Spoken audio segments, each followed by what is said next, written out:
Anak yang soleh itu anak yang tahu kalau dia seorang laki-laki nanti, secantik apapun istrinya, selucu apapun anak-anaknya, sebanyak apapun harta yang dia miliki, sehebat apapun dia di mata anak buahnya, demi Allah, orang tua tidak pernah menjadi nomor 2 dalam hidup.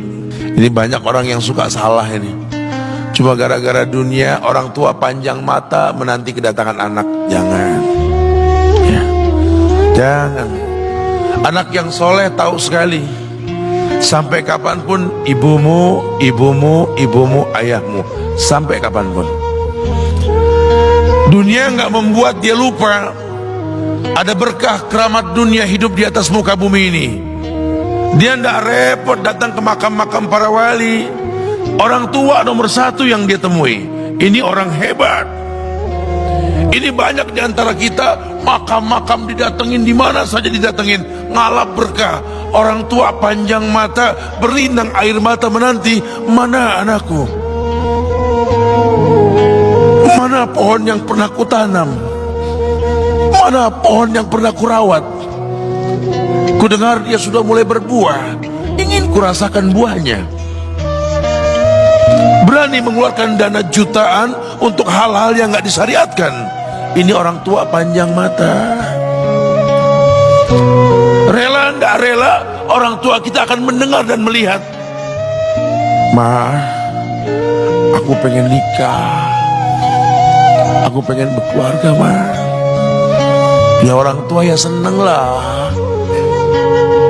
Cuma kalau inget metik buahnya belum terasa, ya ada perasaan kayak gimana gitu loh. Karena dia tahu setelah ini dia akan menikah,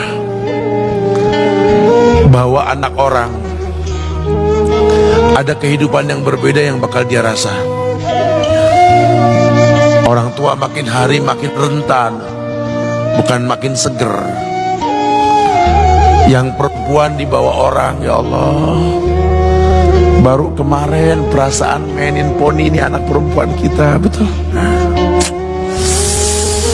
Baru kemarin mainin kepangan rambutnya, ya Allah. Ya Allah, baru kemarin perasaan saya titah dia, titah, ya Allah. Belajar jalan, bisa berlari bawa sesuatu, coret-coret tembok, aduh Masya Allah. Sekarang udah gede, dibawa orang, ya Allah, Masya Allah. Yang laki dekat sama mamahnya. Baru kemarin tangan mungilnya kita tuntun, kalau kelepas dia nangis, betul. Sekarang tangannya keker besar, tangan ibunya keriput, betul. Mau nangkep tangan anak pun sudah mulai susah. Membawa anak orang datang dengan gagah, cium tangan, cipika-cipiki, udah. Ma, kita jalan dulu, Ma, ya. Udah, Mama, udah. Digandeng tangan kekasihnya, dirangkul pundaknya. Ini anak laki ndak tahu ibunya kayak diiris-iris jantungnya. Dia lihat tangannya yang keriput, ya Allah. Udah berapa lama tangan ini nggak dibawa sama anak ini? Udah berapa lama tangan ini nggak digandeng sama anak saya? Kita merasa bangga akur merangkul istri kita, ibu kita ngelihat pundaknya. Udah berapa lama pundak ini gak dirangkul seperti itu, ya Allah. Dulu aku berdandan secantik-cantiknya, aku dandankan anaknya, aku bawa di hadapan kawan-kawanku, bangga lihat anakku. Tapi dia tidak pernah berdandan rapi membawa aku ke hadapan teman-temannya. Lihatlah ibuku, ibunya sudah kebayang, ya Allah, ini anak bakal minta nikah sebentar lagi. Yang wajar kalau orang nanam pohon pengen metik buah, wajar. Ini buah belum terasa, pohon sudah mau dibawa, kebayang tidak? Ya Allah. Mulai dia kebayang. Sehingga rasa-rasa seperti ini menjadi tumpukan rasa di hati orang tua kita, yang nanti pada akhirnya dia pun bakal kembali ke hadirat Allah, kita pun bakal kembali ke Allah, betul? Sementara yang namanya kemuliaan datang dengan cara sabab yang benar. Ridallah fi ridal walidain wa sukhtullah fi sukhtil walidain. Ridha Allah ada di ridho orang tua, murkanya pun sama. Karena semua ibadah yang dia lakukan berujung pada surga. Dan yang paling gampang ketika dia mau menaklukkan dunia, demi Allah, berkah orang tua dulu yang dia ambil. Ini dirasa oleh orang mulia yang Nabi katakan, innahu min ahlis sama, innahu min ahlis sama. Manhu? Siapa dia? Sahabat manusia yang pernah hidup zaman sahabat tapi nggak ketemu Rasul, yang bernama Uwais Al-Qarni, pemuda miskin pengembala kambing di negeri Yaman. Padang tandus yang dia tinggal di situ, yang dia kesampingkan hidupnya untuk ibunya, untuk ibunya. Tidaklah terucap kalimat satu yang ingin ibunya pengen, kecuali Uwais pasti akan melakukannya apapun, dan ibunya cacat.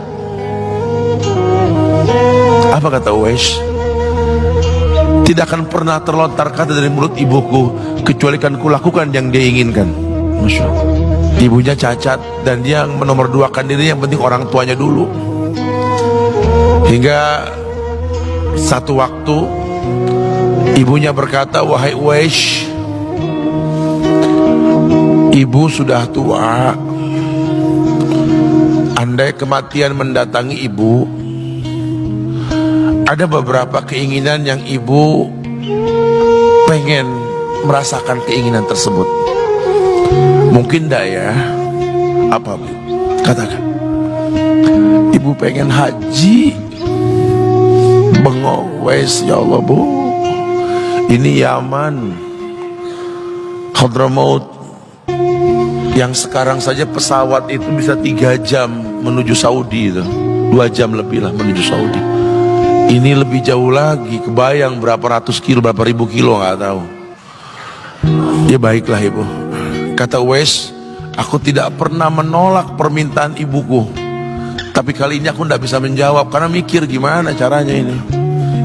Apalagi dia seorang pemuda yang punya penyakit sopak, ada tanda-tanda putih di bagian badan itu kayak pano besar gitu. Udahlah, terserah gimana nantilah. Yang penting ini nomor 1 dalam hidup ini. Dia beli seekor anak sapi, digendong tiap hari itu sapi sama si Uwais menuju puncak gunung. Turun lagi, gendong ke atas, turun lagi tiap hari. Sampai orang bilang, Uwais gila no. Orang sapi dipiara, dia digendong tiap hari naik gunung yang tinggi. Sampai nggak berasa, dikatakan 8 bulan dia lakukan itu. Sehingga terbentuklah fisiknya yang bagus karena olahraga tiap hari bawa itu sapi. Dan sapi itu makin berat, dalam hikayat dikatakan sampai di atas 100 kilo itu sapi. Kemudian dia tetap gendong ke atas dan dia yakin, bismillah saya yakin. Sampailah bulan haji, ibu naik ke pundakku, digendong ibunya dari negeri Yaman.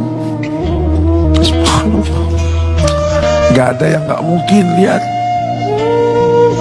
Dibawa ibunya ke Mekah, bertawaf di Ka'bah, dunia menyaksikan. Bahkan hikayat mengatakan dia sempat bertanya kepada sahabat Abdullah bin Umar, aku telah menggendong ibuku dari negeri Yaman menuju Mekah, bertawaf di Ka'bah ini. Sudahkah aku membayar jasa ibuku? Apa kata sahabat Abdullah bin Umar? Bahkan satu hentakan napas pun ketika melahirkanmu belum terbayar. Bahkan satu hentakan napas pun ketika melahirkanmu belum terbayar. Dia selesaikan tawafnya, dia selesaikan tawafnya. Selesai tawaf, dibawa ibunya ke makam Ibrahim untuk sholat 2 rakaat. Selesai sholat, dia angkat tangan, dia berdoa kepada Allah, ya Allah, ampunkanlah ibuku ya Allah. Ampunkan ibuku ya Allah. Masukkanlah dia ke sorgamu ya Allah. Masukkan dia ke sorgamu ya Allah. Ibunya berbisik, Uwais, sudahlah, mintalah pada Tuhanmu ampunan untuk dirimu dan sorga untukmu. Wallahi wahai ibu, Allah ampunkan kamu, Allah masukkan kamu ke sorga, cukup untukku ridhomu yang kubutuhkan wahai ibu. Lihat, manusia saleh, hasil doa Rabbi habli minas solihin. Lihat, makanya ketika Nabi mengatakan innahu min ahli sama, ini manusia penghuni langit, Umar, Ali, temui Uwais.